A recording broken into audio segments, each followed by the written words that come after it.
Corona அப்படின்னு நீங்க பயப்படுற அளவுக்கு கொரோனா உண்மையாலுமே பெரிய நோய் தான். ஆனா கொரோனா வந்துட்டா எல்லாருமே செத்துட மாட்டாங்க. நான் 15 நாளைக்கு முன்னாடி கொரோனா நோயால பாதிக்கப்பட்டு ஹாஸ்பிட்டல் போய் சிகிச்சை எடுத்துட்டு வந்து உங்ககிட்ட பேசிட்டு இருக்கேன். நீங்க டிவிலையோ சோசியல் மீடியாவிலையோ பார்த்த கொரோனா 2% தான். ஆனா நான் 98% கொரோனா நோயாளிகள் எப்படி இருப்பாங்க, அவங்களுடைய வாழ்க்கை என்ன அப்படின்னு நான் வாழ்ந்து பார்த்துட்டு வந்திருக்கேன். அதனுடைய ஒரு சின்ன வீடியோ உங்களுக்கு போடுறேன். இந்த வீடியோ பார்த்த பிறகு ஒரு 5 நிமிஷம் மட்டும் நான் பேசுறேன் கொரோனாவை பத்தி. நீங்க கண்டிப்பா அந்த ஸ்பீச்சை பார்க்கணும். ஃபர்ஸ்ட் வாங்க வீடியோக்குள்ள போலாம். இந்த வீடியோவை பாருங்க. கடவுளே, எனக்கு கொரோனா வந்துடுச்சு. நான் உயிரோட வீட்டுக்கு திருப்பி போகணும் இல்லையான்னு தெரில. நான் இறந்துட்டா என் பணத்தை கூட என் மனைவி மக்களுக்கு காட்ட மாட்டேன்னு சொல்கிறாங்க. நீ தான் காப்பாற்றணும். வெண்டிலேட்டர்லாம் இருக்கா இல்லையானே தெரில. வெண்டிலேட்டரில் எப்படி வைப்பாங்கன்னு தெரில. இறைவா,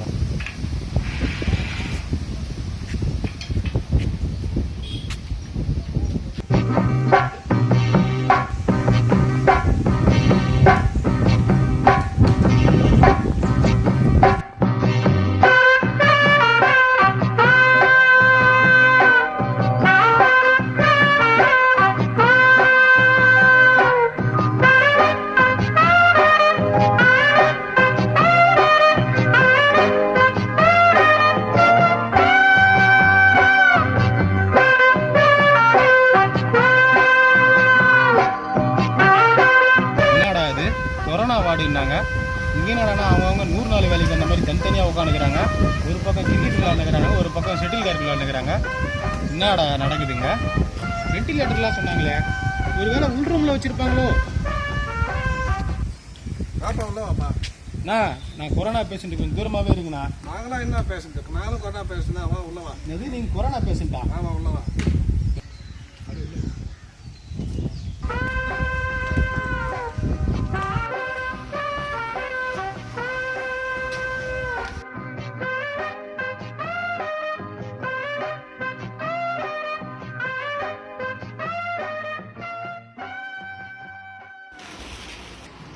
என்னடா அது கார்டு விளையாண்டுக்கிறாங்க? ஏங்க இங்கே கொரோனா பேஷண்ட்லாம் எங்கங்க இருக்காங்க? நீங்கள் தான் கொரோனா பேஷண்ட்டா? வெண்டிலேட்டர்லாம் இப்போ வெண்டிலேட்டரில் வைக்கிறாங்க, அது இதுன்றாங்க கொரோனா பேஷண்ட். நீங்கள் என்னடா ஜாலியாக கார்ட்ஸ் விளையாண்டுக்கிறீங்க?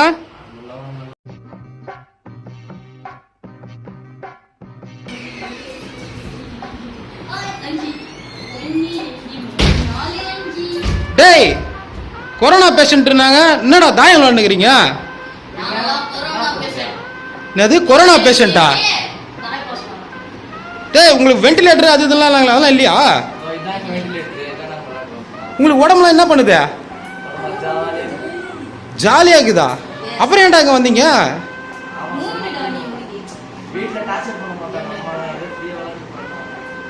பார்த்துக்குங்க மக்களே, கொரோனா பேஷண்டா இவனுங்க அண்ணன் தம்பிங்க 2 பேரும் பரமபதம் விளையாடி நிற்கிறானுங்க. இந்த ரூம்லயாவது வெண்டிலேட்டரில் போட்டிருப்பாங்களா யாருன்னா? நோய்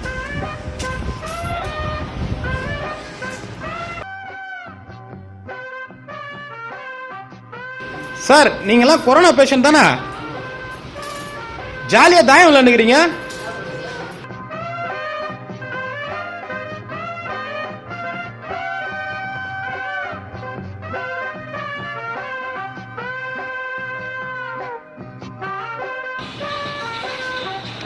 என்னடா அது ஜாலியாக அவங்க விளையாண்டுக்கிறாங்க? ஆஹா, என்னடா இங்கே ஒருத்தர் டிக்டாக் பண்ணின்னு இருக்காரு. சார், நீங்கள் கொரோனா பேஷண்ட் தானே? கொரோனா பேஷண்ட் தான் தூக்கி விட்டு வச்சுக்கிறாங்க. எனக்கு கொரோனா மாதிரியே தெரியல, இருந்தாலும் கொரோனான்னு சொல்லிட்டு தூக்கி உட்கார வச்சிருக்காங்க. ஜாலியாக இருக்கிறீங்க? ஜாலியாக தான் இருக்கணும், வேற என்ன பண்ணுறது? இதை வச்சு இங்கே நடக்கிறதுலாம் பார்த்தா உங்களுக்கே ஜாலியாக இருக்கும். அதாங்க, கீழே கிரிக்கெட் விளாட்றாங்க, சீட்டு விளாட்றாங்க, தாயம் விளாட்றாங்க, பரமபதம் விளாட்றாங்க. நீங்கள் உட்காந்து டிக்டாக் பண்ணிக்கிறீங்க. இந்த தம்பி நடனா ஜாலியா தேவதை கண்டேன் பாட்டு கேட்டுன்னு தலையாட்டிங்கிறான். இது உண்மையாலுமே கொரோனா வருதானா? கொரோனா வருதுன்னு சொல்றாங்க, தனிமைப்படுத்தி வச்சிருக்காங்க, வேற ஒண்ணும் கிடையாது. ஜாலியா உங்களுக்கு எந்த சிம்டம்ஸ் அது இதுன்னு சிம்டம்ஸ்லாம் எதுவுமே கிடையாது சார். வென்டிலேட்டர்லாம் வச்சு உள்ள ஆய்வுள்ள விட்டு வென்டிலேட்டர்ல கேக்குறவங்க தான் ஃபோன் பண்ணி கேட்டுக்கிறாங்க. பட் இங்க வந்தா தான் தெரியும் அவங்களுடைய இது. அப்ப அதெல்லாம் இல்லீங்களா? எதுவும் இல்ல. வந்துமா ஜாலியா 10 நாள் நல்ல பெட் ரெஸ்ட் வீட்ல இருந்தே எடுக்கலாம். ஆனா இங்க தனிமைப்படுத்தி எடுக்கிறாங்க, வேற ஒண்ணும் கிடையாது. செம்ம ஜாலியா இருக்கும். ஓகேங்க, ரொம்ப தேங்க்ஸ்ங்க. நானே பயந்துன்னு வந்தேன். கொரோனா 10 நாள் பெட் ரெஸ்ட், வேற ஒன்றும் இல்லை. 3 வேளை சாப்பாடு, 1 வேளை மாத்திரை, அவ்வளோதான். அதுவும் சப்பி சாப்பிட்ற மாத்திரை. ஓகேங்க, ரொம்ப தேங்க்ஸ்ங்க.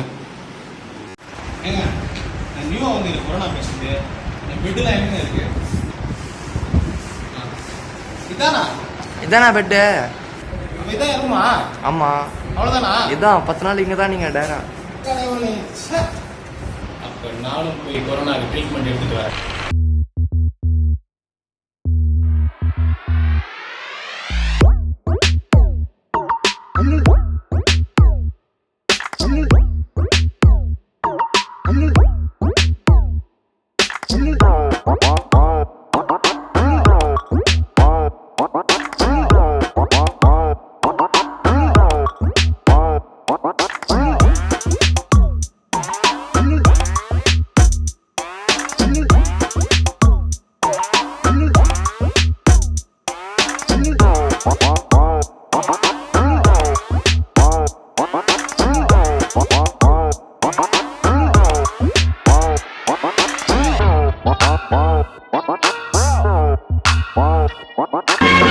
கொரோனா வார்டில் தீவிர சிகிச்சை எனக்கு அளிக்கும் பொழுது காலை 6 மணிக்கு சூடான கபசுர குடிநீர், காலை 8 மணிக்கு சூடான மிளகு பொங்கல் சட்னி சாம்பாருடன், காலை 11 மணிக்கு சூடான இஞ்சி டீ மற்றும் வெள்ளை மூக்கடலை, மதியம் 12:30 மணிக்கு நல்ல சூடான வெஜிடபிள் சாதம் மற்றும் வேத்த முட்டை.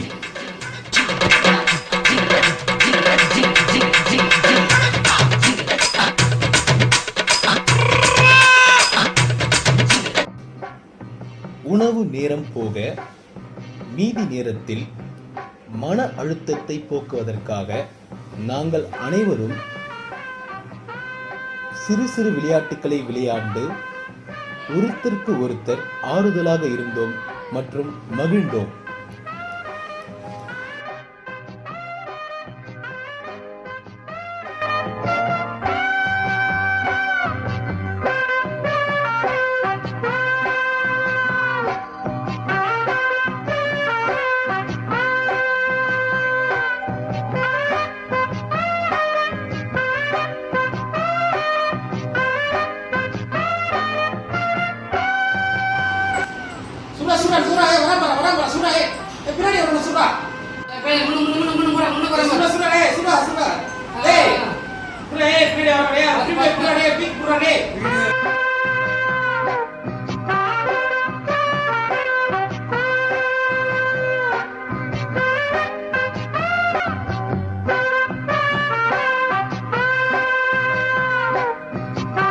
மாலை 3:45 மணிக்கு சூடான டீ மற்றும் ஒரு பாக்கெட் பிஸ்கெட்.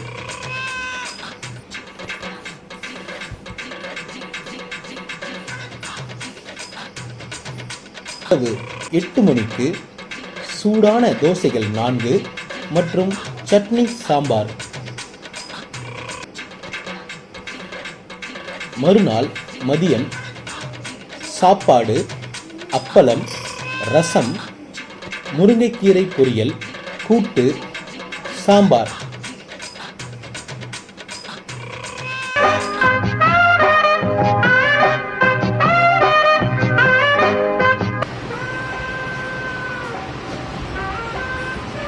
ஹலோ, ஐயோ நிச்சயதா இந்த உலகத்தை சொல்றீங்களா? திடீர்னு டிஸ்சார்ஜ் சொல்லிட்டானுங்க. வெளியில் போனால் வேலை செய்யணும், வேலை செஞ்சால் தான் சாப்பாடு. ஆனால் சாப்பாடு போட்டுக்கிறாங்க ஃப்ரீயாக, டீ காஃபி நேரத்துக்கு. என்ன பண்ணுறது, வெளியில் போய் ஜாலியாக தான் இருக்குது. இருந்தாலும் பாய். ஒரே நிமிஷம், நான் கடைசியாக வாழ்ந்த 3 வேளை சாப்பிட்ட இந்த இடத்துக்கு ஒரு வாட்டி போயிட்டு வந்துடுறேன்.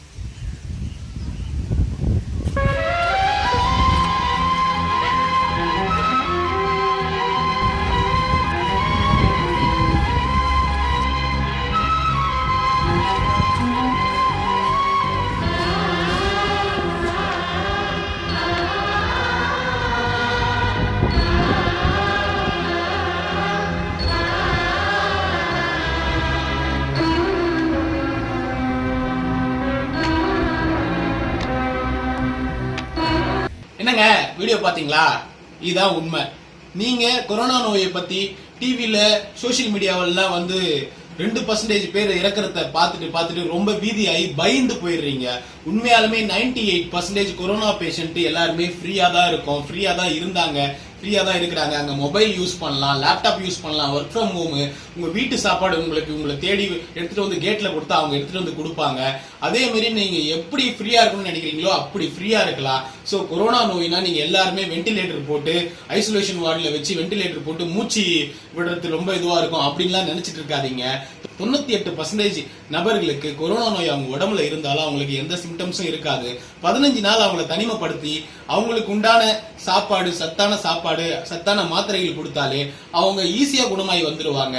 1000ல் 10 பேர் தான் இறக்குறாங்க. அதுவும் அவங்களுக்கு வேற எதனா நோய், பிபி, சுகரு, கிட்னி சம்பந்தப்பட்ட நோய், நுரையீரல் சம்பந்தப்பட்ட நோய், இல்லைன்னா அவங்களுக்கு ஹார்ட் சம்பந்தமான நோய் இதுக்கு முன்னாடி வந்திருந்தா மட்டும்தான் இறக்குறாங்க. அவங்களையும் 100%ல 80% பேரை காப்பாத்திடலாம். 20% பேர் மட்டும்தான் காப்பாற்ற முடியாம இறக்குறாங்க. சோ கொரோனா நோய் வந்துடுச்சுன்னா தயவு செய்து யாரும் பயப்படாதீங்க. உங்களுக்கு மிக மிக முக்கியம் மனதைரியம். மனதைரியம்னு ஒண்ணு இருந்தாலே உங்களுக்கு வந்து பாசிட்டிவ் ஹார்மோன் உடம்புல சுரக்க ஆரம்பிச்சிடும். பாசிட்டிவ் ஹார்மோன் சுரக்க ஆரம்பிச்சிட்டாலே இம்யூனிட்டி பவர் ஆட்டோமேட்டிக்கா உங்க உடம்புல வந்துடும். நீங்க சத்தான உணவு சாப்பிடலன்னா கூட இம்யூனிட்டி பவர் உங்க உடம்புல பாசிட்டிவ் ஹார்மோன் சுரந்து இம்யூனிட்டி ஜாஸ்தி ஆச்சுன்னா உங்களுக்கு இந்த கொரோனா நோயின்றது கம்பல்சரி 10 நாள் 15 நாள்ல உங்களை விட்டு போயிடும். ஸோ அதனால செக் பண்ணிட்டு கொரோனா நோய் வந்துச்சு அப்படின்னு மன பயத்துல ரொம்ப நிறைய பேர் மன பயத்தால தான் மூச்சு திணறல் வருது. அதனால தயவு செய்து பயப்படாதீங்க. நீங்க எங்க போனாலும் அந்த இடத்துல நம்ம என்ஜாய் பண்ணணும், நம்ம சந்தோஷமா இருக்கணும் அப்படின்ற ஒரு மைண்ட் செட்டோட போங்க. கண்டிப்பா சொல்றேன், கொரோனா நோய் 100ல் 1 தான் உயிரிழக்க செய்யுது. அதுவும் அவங்களுக்கு வேற எதனா நோய் இருந்தா மட்டும்தான்.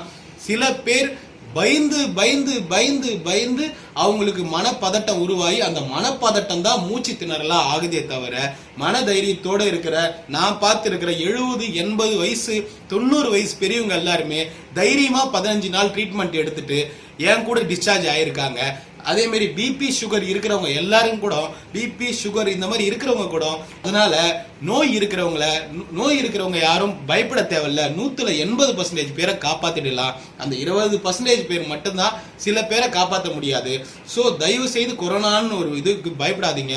இன்னைக்கு தமிழ்நாட்டில் 50 பேர் 60 பேர் சாவறாங்க, நியூஸ் பார்த்துட்டே இருக்கீங்க.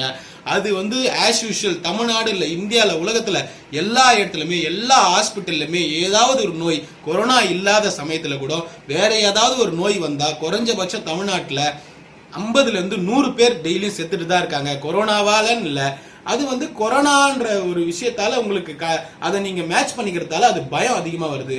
ஸோ தயவு செய்து பயப்படாதீங்க.